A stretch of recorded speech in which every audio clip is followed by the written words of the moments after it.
Շնորհակալություն, ազգային ժողովի հարգելի տիկին փոխոսնակ, հարգելի խորհրդարան, սիրելի հայրենակիցներ։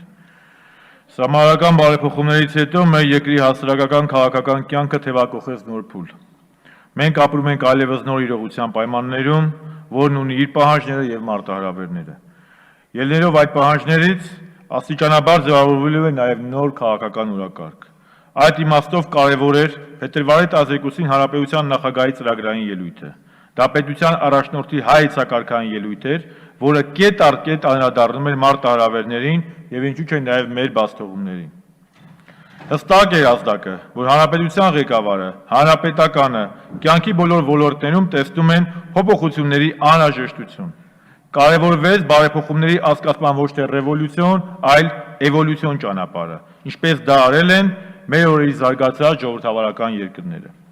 Հստակ է, որ ժողովրդավարական ազատությունները, ինչպես նաև բազմակարծությունը այլընտրանք չունեն մեր երկրում։ Ակնհայտ է, որ նոր քաղաքական օրակարգի պայմաններում շեշտակիորեն բարձրանալու է կուսակցությունների դերն ու նշանակությունը։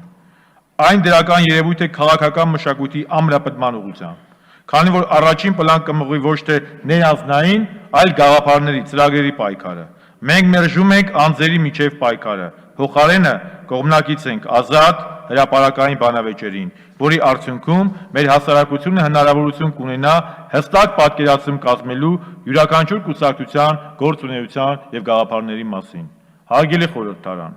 իշխանությունը եւ հանրապետականը եւս մեկ անգամ հստակ նշեցին, որ Արցախյան հիմնախնդրի կարգավորման հիմնական անկյունաքարը դա Լեռնային Ղարաբաղի ժողովրդի